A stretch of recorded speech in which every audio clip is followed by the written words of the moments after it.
In this lesson, we'll take a close look at least common multiples. To begin, the least common multiple of two integers, x and y, is the smallest positive integer that has x and y as its divisors. To illustrate this concept, let's find the least common multiple of 4 and 6. We'll begin by listing the first few multiples of 4, and we'll list the first few multiples of 6.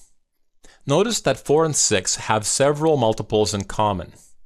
They both share 12 as a multiple, and they share common multiples of 24 and 36.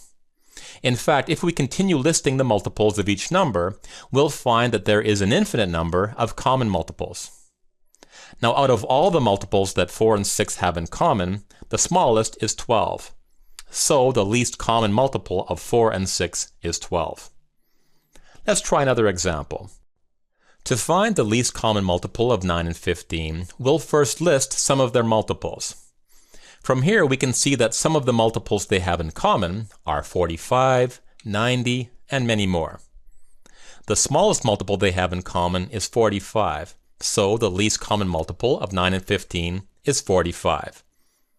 So one method for finding the least common multiple is to list the first few positive multiples, and then determine which of the common multiples is the smallest.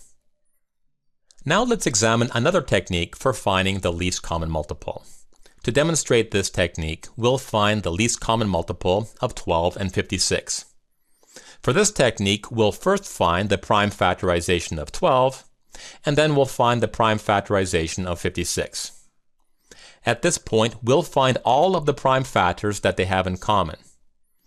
Now they both share one pair of 2's and another pair of 2's, so we'll note that here. Now we'll take each of the prime factors remaining and list them with the two common prime factors. At this point, the least common multiple will be the product of these numbers, which is 168. Let's try another example. Let's find the least common multiple of 18 and 42. So first, we'll find the prime factorization of each number. Then we'll note the prime factors that the two numbers share. Then we'll take all of the remaining numbers and include them in our list. Finally, the least common multiple will be the product of these numbers. So the least common multiple of 18 and 42 is 126. So that's the systematic way to find least common multiples. Now that you know two ways to find the least common multiple, you may be wondering when you will ever need it. For example, under what circumstances would we ever need to find the least common multiple of 4 and 6? Well, one situation is adding and subtracting fractions.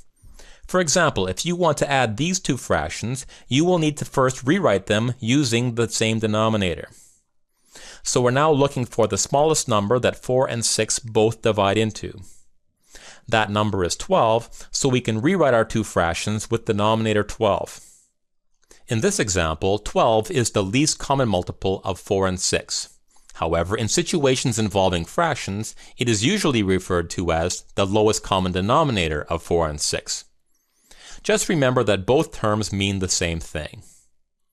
So once we have the lowest common denominator, we can create two equivalent fractions and then combine them.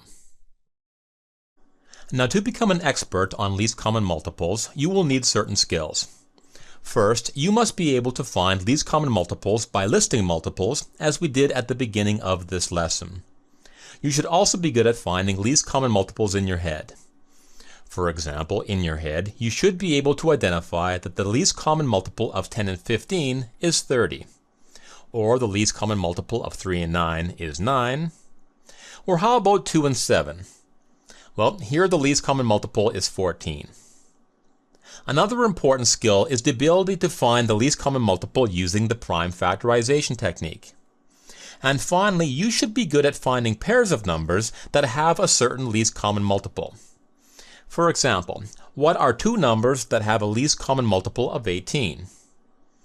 Well, there are several pairs of numbers that meet this condition. They include 6 and 9, 9 and 18, 18 and 18, as well as 1 and 18. Plus, there are many more. Okay, so these are the skills you will need if you want to master questions involving least common multiple.